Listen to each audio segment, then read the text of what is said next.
240.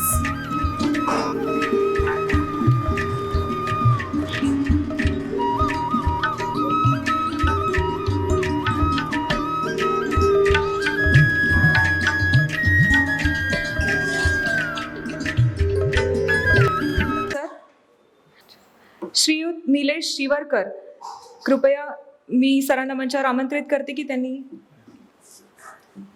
मंचावर येऊन आपलं मनोगत व्यक्त करावं.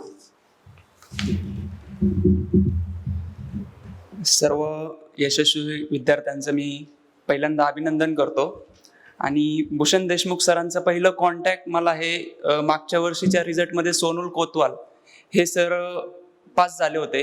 त्यांचा ॲक्सिडेंटच्या अगोदर ॲक्सिडेंट नंतर पाय कापला गेला आणि त्यानंतर त्यांचा 15 दिवसांनी इंटरव्ह्यू झाला होता.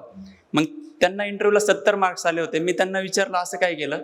मग त्यांनी सांगितलं की तुम्ही भूषण देशमुख सरांशी कॉन्टॅक्ट करा, ते मॉक घेत आहेत. आणि भूषण दूत आणि भूषण देशमुख सरांनी एक अरेंज केला होता. त्यावेळेस तिथं त्यांनी जे क्लायमेट बनवलं होतं इंटरव्ह्यू देण्यासाठी ते बाकीच्या अदर ठिकाणी दिसून आलं नाही. त्यामुळे जो फायदा आपल्याला इंटरव्ह्यू देताना होतो म्हणजे एकदम पॅनेलमध्ये जे फॅसिलिटी पुरवतात आयोग तशाच फॅसिलिटी यांनी पुरवल्या होत्या. आणि हा प्रवास सांगायचा म्हटलं तर प्रत्येकाच्या प्रवास हा वेगवेगळ्या टप्प्यावर असतो. जसं की कोणाला आर्थिक अडचणी असतात, कोणाला मानसिक अडचणी असतात. त्यामुळे प्रत्येकाचा प्रवास हा वेगळा आहे. त्या प्रवासात आपल्याला जे लोक मदत करतात जसं की मित्र असतात, आपले आई वडील असतात, नातेवाईक असतात आणि आपला गुरुजन वर्ग असतो, त्यांचे आपण उपकार हे कधीच विसरले नाही पाहिजेत. आता यातील एक विद्यार्थी असा आहे की त्याने सांगितलं आपल्याला की कायम लोकांसाठी काम करा.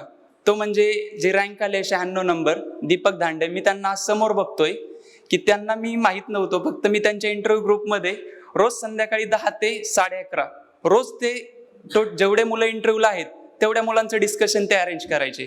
जवळपास 2 महिने त्यांनी हा प्रोग्राम केला आणि त्याचं यश त्यांच्या मार्क्समध्ये सुद्धा दिसून आलं. त्यांना 70 मार्क्स आहेत, आम्हाला थोडे कमी आहेत, मला सुद्धा 60 मार्क्स आहेत.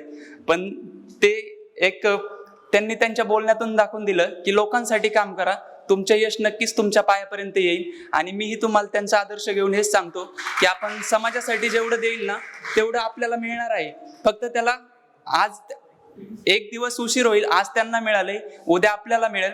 आणि हा जो सत्कार लोकायन अकॅडमीने केलेला आहे त्याबद्दल मी त्यांचा आभारी आहे.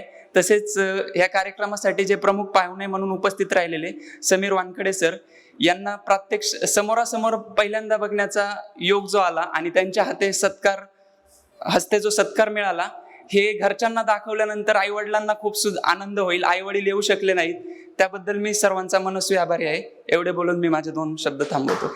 जय हिंद, जय महाराष्ट्र. Thank you sir.